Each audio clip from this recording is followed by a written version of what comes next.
जय श्री कृष्ण मित्रों, आप જોઈ રહ્યા છો યુટ્યુબ। આપ સૌનું મારી યુટ્યુબ ચેનલમાં સ્વાગત છે। મિત્રો, આજે આ વિડીયોમાં આપણે સાંભળવાના છીએ તારીખ 17 ડિસેમ્બર 2025 બુધવારના દિવસે આવતું માક્ષર માસના વદ પક્ષની ત્રિયોદશી તિથિ પ્રદોષ વ્રત બુધવાર છે, એટલા માટે બુધ પ્રદોષ વ્રત કથા પૂંજા મુહૂર્ત મહિમા ઉપાય જો આપને આ વિડીયો પસંદ આવે તો લાઈક કરજો, શેર કરજો, કમેન્ટ કરજો। આપ આ ચેનલ પર પહેલી વખત જોઈ રહ્યા છો તો સબસ્ક્રાઈબ કરી લેજો, જેથી આવનારા નવા વિડીયોની માહિતી આપ સુધી તુરંત પહોંચી શકે। ધન્યવાદ। ओम मंगल भगवान शंकर मंगल वृष्ध्वजे मंगल पार्वती नमो मंगलाय तनो हरे। बोलो शक्तिपति भगवान महादेवनी जय। मित्रों, प्रदोष व्रत एटले के 13મી तिथि। आ व्रतनी तिथि भगवान महादेवनी समर्पित छे। आजे शिव पार्वतीजीનું પૂજન કરીને ભક્તો ઉત્તમ ફળની પ્રાપ્તિ મેળવી શકે છે। સાધકની બધી મનોકામના પૂર્ણ થાય છે। સાંજે જ ભગવાન મહાદેવના આશીર્વાદ પ્રાપ્ત થાય છે। 2025ના વર્ષનું આ છેલ્લું પ્રદોષ વ્રત છે। તારીખ 17 ડિસેમ્બર 2025ના દિવસે રહેવાનું છે। આજે પ્રદોષની પૂજાનું ખાસ મહત્વ છે। તેનો પ્રદોષ અર્થાત સૂર્યાસ્ત સમયની આસપાસનો જે સમય છે તેને પ્રદોષ કાળ કહેવાય છે, જેમાં મહાદેવની પૂજા ઉપાસના થાય છે। તે મુહૂર્ત છે સાંજને 5:38 લઈને લગભગ 8:15 સુધી। આ સમય દરમિયાન ભગવાન ભોળાનાથને ધૂપ દીપ નિવેદ આદિ પૂજન થાય છે, દીપદાન થાય છે। આ ઉપરાંત સવારે પણ મહાદેવની શિવલિંગ પૂજા થાય છે। પ્રદોષ વ્રત કરનારે સવારે જ પ્રદોષ વ્રતનો સંકલ્પ કરવો હોય છે।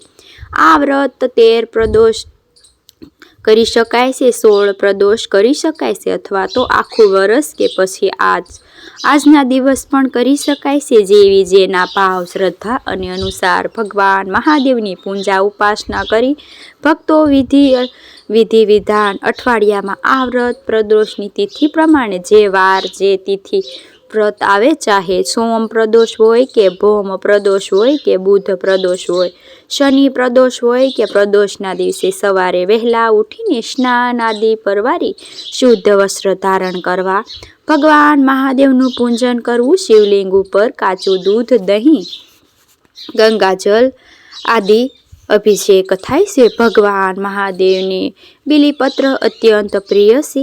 બીલીપત્ર ચડાવવાને ધતુરાનું આખાનું પુષ્પ અને સફેદ ચંદન તેને અર્પિત કરાય છે। શિવ પાર્વતીજીની પૂજા કરીને ખીર અને ગોળનો ભોગ લગાવાય છે। આ ઉપરાંત સિઝનના ફલાદી ફળ ભોગ પણ લગાવી શકાય છે। રુદ્રાક્ષની માળાની શિવ મંત્ર જપી શકાય છે। કોઈ પણ શિવ મંત્ર છે આપણા ઈષ્ટ હોય તે મહામૃત્યુંજય મંત્ર જપી શકાય છે। આ પ્રદોષ વ્રતની કથાનું પાઠ થાય છે। અંતમાં આરતી થાય છે। પૂજા સંપન્ન થાય એટલે કે ભૂલ અપરાધ બદલ ક્ષમા પ્રાર્થના કરાય છે।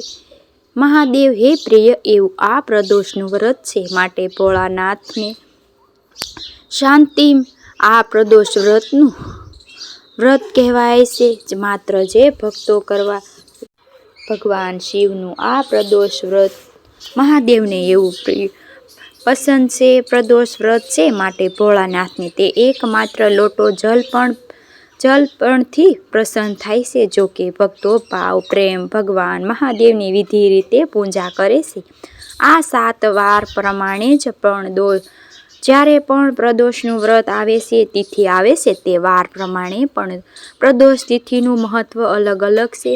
જેમ કે સોમવારે પ્રદોષ વ્રત આવે, જેને સોમ પ્રદોષ કહેવાય છે, માસિક શાંતિ પ્રદાન કરે છે। મંગળવારે આવતું પ્રદોષનું વ્રત ભૌમ પ્રદોષ કહેવાય છે, સ્વાસ્થ્ય અને ઉર્જાની વૃદ્ધિ થાય છે। બુધવારે આવતું પ્રદોષનું વ્રત બુદ્ધિ વિદ્યા પ્રદાન કરે છે। ગુરુવારે આવતું પ્રદોષનું વ્રત તે સમૃદ્ધિ પ્રદાન કરે છે। શુક્રવારે આવતું પ્રદોષનું વ્રત દાંપત્ય જીવનમાં સુખ સમૃદ્ધિ લઈ આવે છે। શનિ આવતું પ્રદોષ વ્રત તે શનિ દોષને તો દૂર કરે છે, સંતાન સુખ પણ પ્રાપ્ત કરાવે છે। ભગવાન મહાદેવની પ્રિય એવી આ પ્રદોષની તિથિનું વ્રત કરવાથી કુંડળીમાં રહેલા અશુભ ગ્રહોનો પ્રભાવ પણ દૂર થાય છે। માનસિક શાંતિ, ઉર્જા, શક્તિ પ્રદાન થાય છે. ભગવાન મહાદેવને એવું પ્રિય આ પ્રદોષની તિથિના દિવસે ભગવાન શિવ પાર્વતીનું પણ પૂજન થાય છે. કહેવાય છે કે પ્રદોષનું વ્રત કરવાથી ભગવાન મહાદેવ અત્યંત પ્રસન્ન થાય છે. લંકાપતિ રાવણે પ્રદોષનું વ્રત કરીને શક્તિ અર્જિત કરી હતી. ભગવાન વિષ્ણુને પણ પ્રસન્ન કર્યા હતા. 1000 હાથ પ્રાપ્ત કર્યા હતા. ભગવાન મહાદેવ એટલા માટે જ ભોળાનાથ કહેવાય છે. ભગવાન મહાદેવની કૃપાથી જ નરસિંહ ભગવાનને પ્રદોષ કાળમાં હિરણ્યકશ્યપને મોક્ષ પ્રાપ્ત થયો હતો. આમ પ્રદોષ વ્રતનો ઘણો મહિમા છે. હવે આપણે સાંભળીએ આ પ્રદોષની વ્રત કથા. બોલો ભગવાન શ્રી શક્તિપતિ મહાદેવની જય. મહાદેવની જય. પ્રાચીન સમયની વાત છે. એક યુવાન નવા લગ્ન થયા હતા. તેની પત્ની તે તળાવ માટે સાસરે ગઈ અને કહ્યું કે હું મારી પત્નીને તેડવા આવ્યો છું. ત્યારે સાસરિયાવાળાએ કહ્યું કે આજે બુધવાર છે. જમાઈરાજ, આજે બુધવાર છે, દીકરીને સાસરે ન વળાવાય, અશુભ મનાય છે. પણ યુવાન ક્યાંથી માને? એ તો પરણે જ બુધવારે જ તેની પત્નીને લઈ આવ્યો. છેવટે હાલરે થાકેલા તેના સાસુ સસરાએ કસકસાતા મને દીકરી અને જમાઈને વિદાય આપી. પતિ પત્ની બળદગાડામાં પોતાના ગામ તરફ જતા ગયા. ગામની બહાર વનવગડામાં પહોંચ્યા ત્યારે પત્નીને પાણીની તરસ લાગી.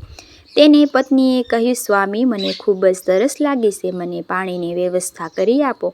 પતિ પત્ની વાત સાંભળીને વૃક્ષ નીચે પત્નીને બેસાડીને લોટો લઈને દોરી લઈને પાણીને શોધવા નીકળ્યો. થોડી વાર પછી જ્યારે તે પાણી લઈને પાછો આવ્યો તો જોયું તો તેની પત્ની કોઈ પુરુષ સાથે હસીને વાતો કરી રહી હતી. આ દ્રશ્ય જોઈને તેને ક્રોધ શાંતમાં આસમાને પહોંચી ગયો. તેની આંસુઓમાં જાણે આગ વરસવા લાગી. તે પહેલા પુરુષ સાથે ઝઘડો કરવા લાગ્યો. પણ આશ્ચર્યની કોઈ સીમા ન રહી. જ્યારે તેણે ધ્યાનથી તે પુરુષને જોયો તો તે તેનો હમશકલ જ હતો. ઝઘડાને કંઈ તે તેડું હોય ત્યાં પસાર થતા લોકો ભીડ ધીમે ધીમે વધવા લાગી. થોડી વારમાં તો રાજા સિપાઈ ત્યાં આવી ગયા અને સિપાઈઓને આખી વાત જણાવી. આશ્ચર્ય થયા બંનેનો દાવો હતો કે આ સ્ત્રી પતિ પોતાની છે. હવે સિપાઈઓ કરે શું? તેણે પણ સ્ત્રીને પૂછ્યું, બોલ બહેન, બેમાંથી તારો પતિ કોણ છે? તે સ્ત્રી પણ કેવી રીતે કહે? તે મૂંઝવણમાં હતી.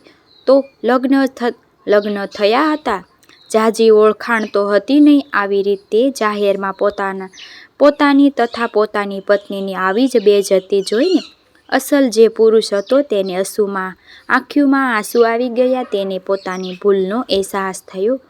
મનોમન ભગવાન શિવજીને પ્રાર્થના કરવા લાગ્યો કે હે પ્રભુ, મારાથી ભૂલ થઈ. આજે બુધ પ્રદોષનું વ્રત હતું અને હું બુધવારના દિવસે જ મારી પત્નીને લઈને જતો હતો, જેને કારણ કે આ અસમજતી સ્થિતિમાં હું મકાઈ ગયો. હે પ્રભુ, મારી પ્રાર્થના સાંભળો અને પહેલો જ મારો હમશકલ પુરુષ છે તેનાથી મારી અને મારી પત્નીની રક્ષા કરો. પ્રભુએ પ્રાર્થના સાંભળીને પહેલો પુરુષ અદૃશ્ય થઈ ગયો અને આ યુવાને પોતાની પત્નીને લઈ સહકુશળ ઘેરે આવ્યો. ત્યાર પછી તેને આ જીવન બુદ્ધિ પ્રદોષનું વ્રત કર્યું. જીવનભર બુધ પ્રદોષનું વ્રત કર્યું. હે ભગવાન ભોળાનાથ, તમારા આ વ્રત કરનાર, કથા કહેનાર, સાંભળનાર સૌ કોઈની કૃપા દ્રષ્ટિ બનાવી રાખજો. બોલો ભગવાન શ્રી શિવ શંકર શક્તિપતિની જય. મિત્રો, આપણે સાંભળ્યો પ્રદોષ વ્રતની કથા. મને આશા છે કે આપને આ વિડીયો જરૂર પસંદ આવ્યો હશે. કહેવાય છે કે આજે બીલીપત્ર અથવા તો શુદ્ધ જળને પણ ભગવાન મહાદેવને જો અભિષેક કરવામાં આવે તો જીવનમાં રહેલી યાધિ વ્યાધિ ઉપાધિ હરણ થાય છે.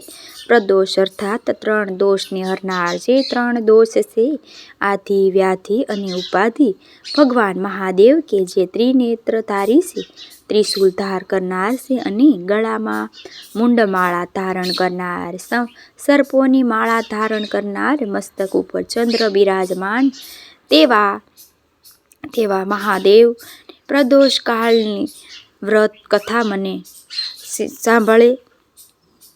ચંદ્રમૌલેશ્વર આજે પૂજન કરવાથી સર્વ દોષ શાંત થાય છે, જીવનમાં ભક્તિ અને અંતમાં મુક્તિની પ્રાપ્તિ થાય છે. એવા મહાદેવને આપણે કોટી કોટી વંદન કરીએ છીએ અને પ્રાર્થના કરીએ છીએ કે વંદે દેવ ઉમાપતિ સુગુરુ, વંદે જગતગુરુ કારણે પત્રભૂષણ મુર્ગોદમ, વંદે પશુનમ, વંદે જગતગુરુ હિંગળાજ નમઃ, વંદે મુકુંદ પ્રિય, વંદે ભગવાન નારાયણની જય. મિત્રો, મને સાંભળવા માટે ધન્યવાદ. આપ સૌને મારા જય શ્રી કૃષ્ણ.